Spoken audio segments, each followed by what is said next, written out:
บายดีทุกคนมื้อนี้ก็ห่างหายไปได้วันเนาะทุกคนบ่ได้เจอกันโดนเนาะมื้อนี้ก็สิมารายงานตัวเนาะอันบ่ได้ไปทางใดอีหยังโดนเนาะเพราะว่า ทุกคนอันอย่าตกใจหนาข่อยเนาะเพราะว่าบ่ฮู้ว่ามันเป็นหยังเนาะมันแผลอีหยังสักอย่างหนึงแหละมันก็เป็นแบบนี้เนาะอย่าสิตกใจเด้อ มื้อนี้มารายงานตัวเนาะเพราะว่าห่างหายไปได้วันเนาะก็คิดฮอดคิดถึงทุก FC ทุกท่านเนาะก็คือแบบบ่ค่อยได้ลงคลิปเนาะเดี๋ยวนี้เนาะก็แบบเบียกหลายเนาะก็เลยบ่ได้ลงเนาะมันอยากอัดคลิปก็บ่ได้อัดเนาะเพราะว่าอันเบียกหลายแน่ก็ตื่นขึ้นมา เฮ็ดแต่งานอิหยังสิก็เลยแบบบ่ค่อยได้มีเวลาถ่ายคลิปลงเนาะเพราะว่าหนึ่งก็ถ่ายคลิปห้ามมองถ่ายก็คือเบาแต่เนาะก็บ่มีหยังเนาะก็มีแต่ของเริ่มๆอีจังซี่เนาะก็ยันทุกคนเบื่อก็เลยแบบบ่ฮู้ว่าสิเฮ็ดคลิปหยังดีก็เลยแบบมันก็เป็นมื้อที่แบบหลายมื้อหลายวันเนาะบ่ได้เจอหน้ากันเนาะมื้อนี้ก็มารายงานตัวเนาะ เดี๋ยวมื้อนี้เฮาก็ไปเบิ่งเนาะว่าเฮาสิเฮ็ดอีหยังแหน่เนาะแล้วก็เข้าสู่สภาพเดิมเนาะก็คือบ่ได้ไปทางไหน ก็สิถ่ายแบบมื้อเดิมๆอีหยังก็อย่าฝ่าเบื่อกันเด้อเนาะเดี๋ยวก็อยู่นำกันไปก่อนเนาะได้เดือนเนาะเดี๋ยวเฮาก็สิเบิ่งเนาะว่าสิได้หยังกินเนาะมื้อนี้น่าสิเป็นผัดหมูยอเนาะเพราะว่าสิผัดหมูยอนะซื้อหมูยอมาเมื่อวานนี้หลังจากผัดลูกชิ้นแล้วมาผัดหมูยออีกพี่น้องแต่ว่าจังไดความมักหรือบ่มักในการเนาะคือคนที่มักกินลูกชิ้นมักกินหมูยอเนาะแบบมันคล้ายๆกันกับลูกชิ้นอีหยังนี่สิแบบมักเบิดนะเป็นคนมักกินลูกชิ้นแต่ว่าคิดได้แบบเมื่อวานนี้สิขายลูกชิ้นได้บ่ว่าเป็นคนมักกินลูกชิ้นนะขายบ่ขายก็กินเองเนาะพี่น้อง เพราะว่าเป็นคนมักกินลูกชิ้นได้ล่ะเนาะพี่น้องเฮาก็ได้สิไปเก็บบัวละพามาใส่พัดอันนี้เนาะโอ้มีเสียงเพลงด้วยพี่น้องเพราะว่ามีเสียงเพลงเนาะพี่น้องก็ได้แบบว่าอันนี้ไปก่อนเนาะถ้าพี่น้องไปเก็บใบบัวละพาเนาะไปขอเขาเจ้า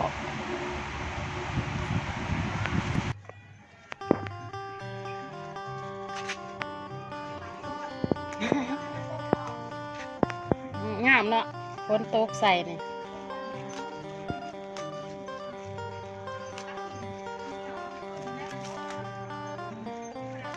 เอามือใส่พัดลูกศิษย์ ก็จะตื่นไหนยังกินเที่ยง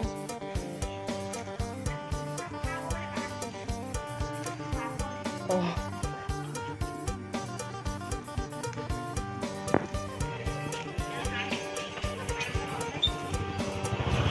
ไปทางไหนกันน้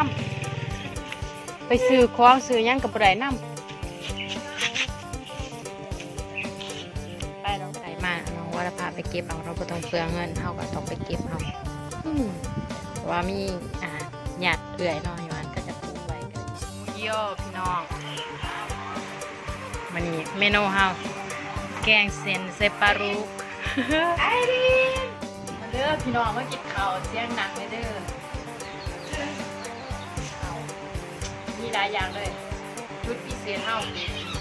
หอนพัดมาใหม่ๆเลยน้อง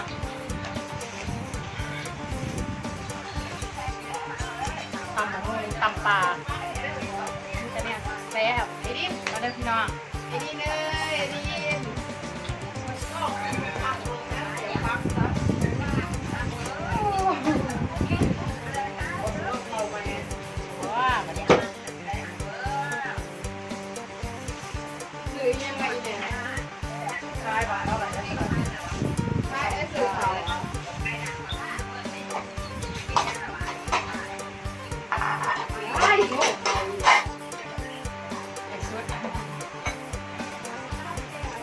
กินกระเพราด้วยมันเยอะเพราะว่าพัดหมูย่อพัดใส่ใบหัวละภาคเก่าเราไม่ได้ทายตอนพัดหรอกว่ามึงมันหอนซองกะมันมีคนจับ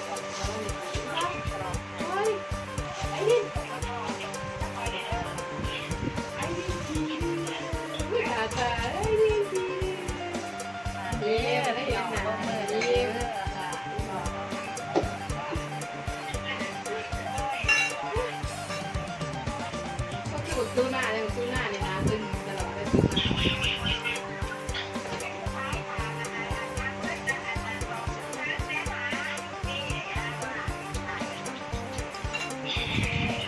เขาโดนเขาโดนกับเขาสวยพี่น้อง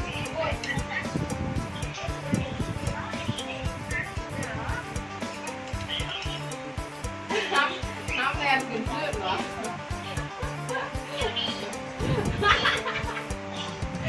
ตาตาเอ้ยดื้อไม่ยังดิ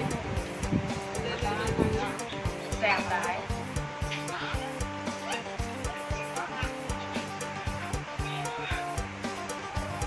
มางานเดี๋ยวผมตาก่อนไหม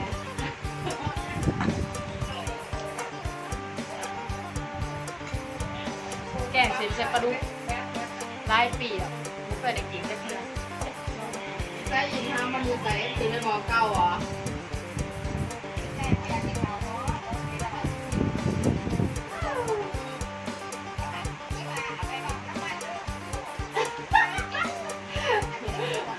นางคิดจะเป็นเต่าดีเด้อเมืองเนี่ยโดดรัก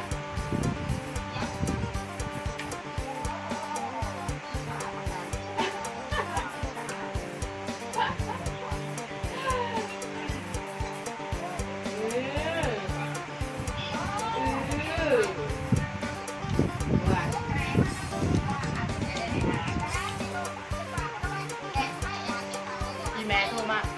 จมอยู่ใต้แล้ว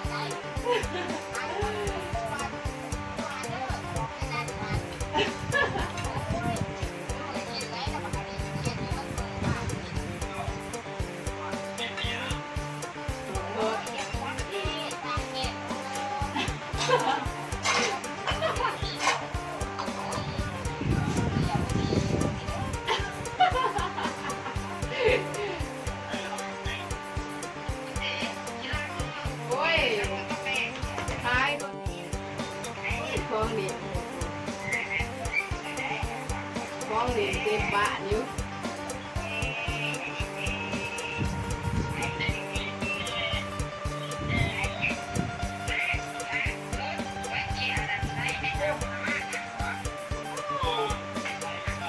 เอาอีกแล้ว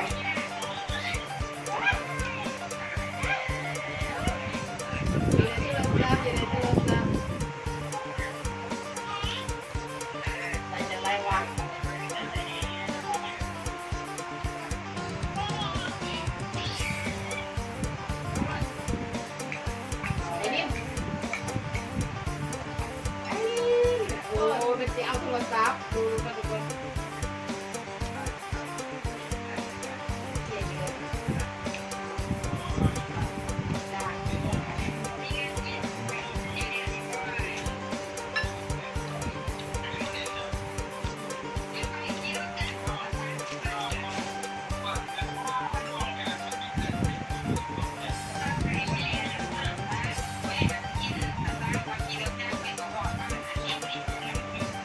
กระหอดนี่เหรอ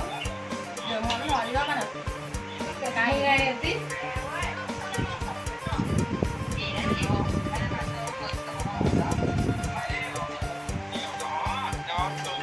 ประมาณจะชั่วโมง4 ชั่วโมงหอดปะเฮ้ยดูหอดจะเผื่อบาทกินเอาไปไม่ได้3 ชั่วโมงกันแม่นหรอสิไก่แห้งเนี่ย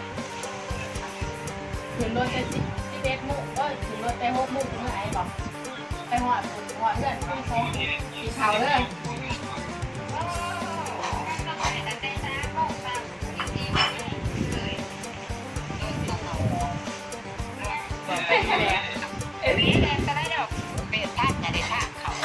จม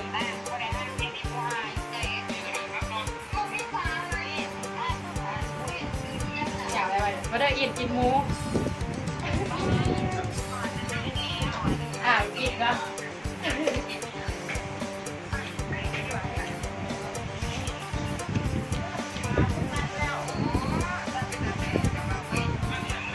ยัง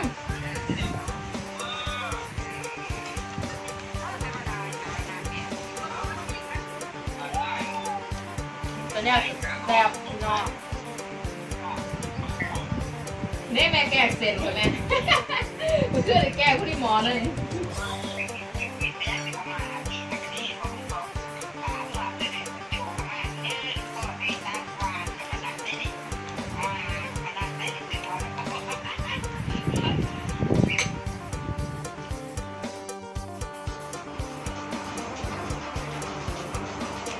ะโพกก็เสียนะเอาเราแยกเราเรียกว่าเอาก็เอาเราไปต่อมาบ่อยเลยตัดข้าวกินข้าวอะไรกันได้ก็ไปใช้กัน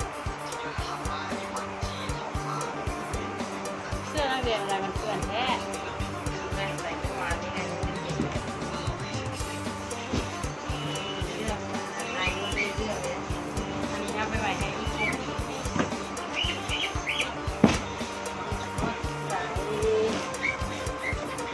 นี่นะเอาวันนี้นี่เยี่ยมจะเอาไปยังไหนบอกเอาอันนี้เดี๋ยวว่าไอ้เยี่ยจะเอาใช่ป่ะ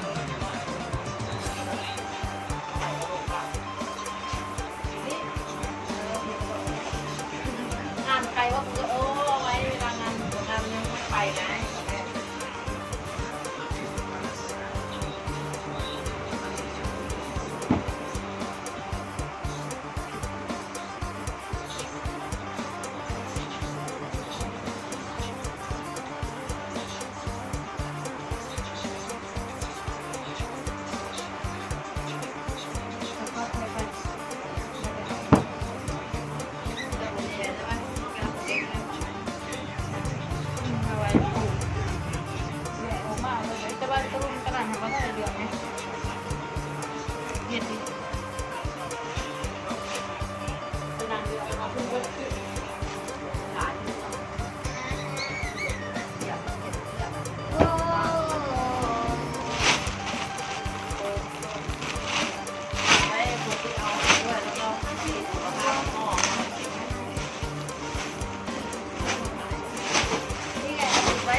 ก็ซื้อไม่จะกิน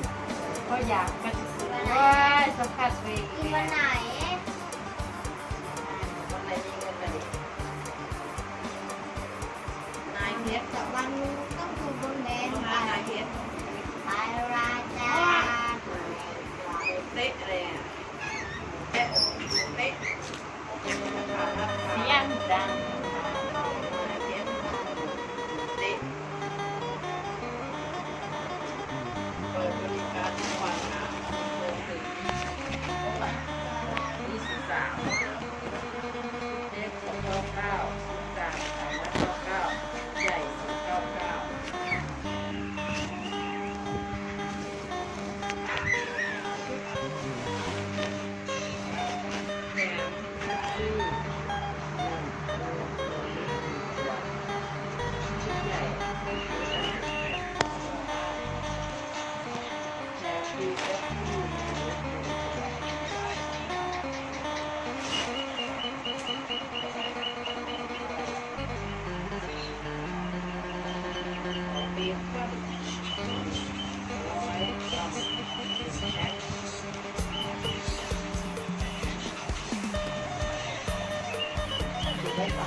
น้องมันเป็นยังไงมันคือห้อยเมตัสสิเจ๊ยังอยู่วะมันคือห้อยเมตัสเรื่องแนวจะรอหนึ่งเดือนเป็นหนึ่งเรื่องมันยังไงเอาหนึ่งโอ๊ตนี่วัดได้เจ๊ไหมเย็บตัวนี้ก่อนดิไปที่เรานี่ตีเลย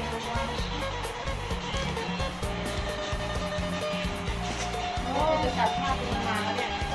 มันเป็นยังวะนี่มันเป็นหอยไก่เรียนรู้ว่าอะไรเป็นไม่ดีขนาดนั้นหรอกคุณจะเอาโซ่เขาอยู่อะไรไม่ใช่แนวไหนอ่ะมันก็เรียกกัน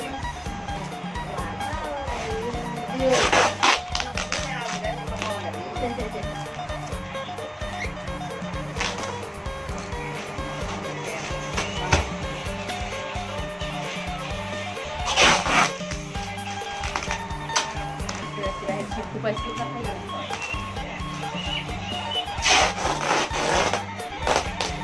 เยอะแหนมเอ้าลูกโซ่อันนี้มันว่าไงวะ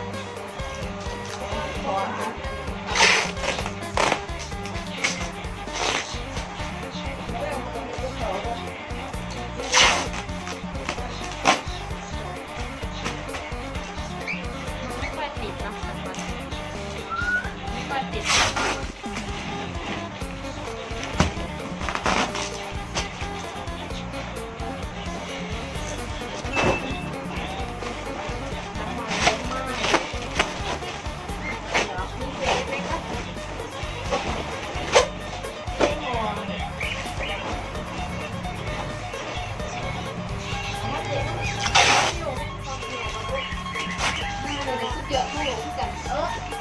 จ้าเสร็จเลยลูก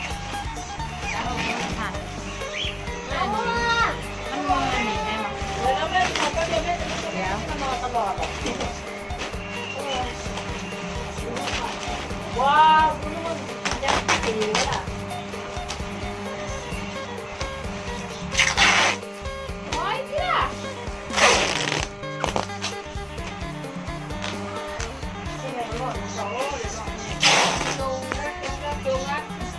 ตรงนี้เ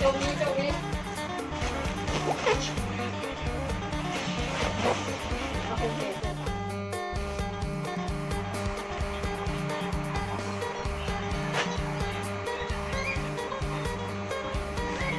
ดีปุ๊บนี่ไปดิ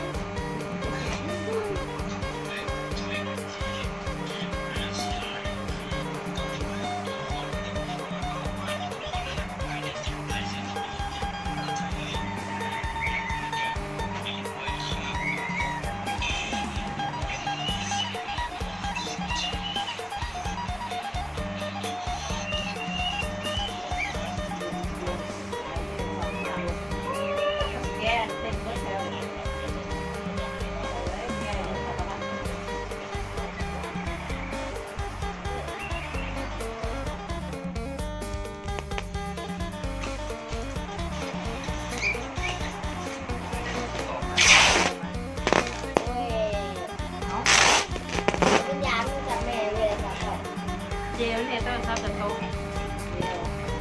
เจ้านั่นแหละนี่ พอเอ็ดหน้านี่คุณสิไปพูดว่าเอ็กก็โทรศัพท์ โอ้ยคนว่าอยู่นี่เดียวนี่บวก จะต้องรับผิดชอบเองเนี่ย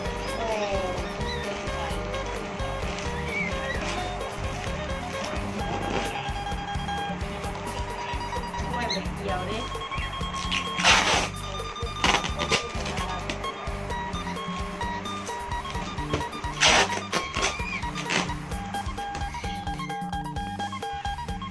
มีแล้วเนาะพี่น้อง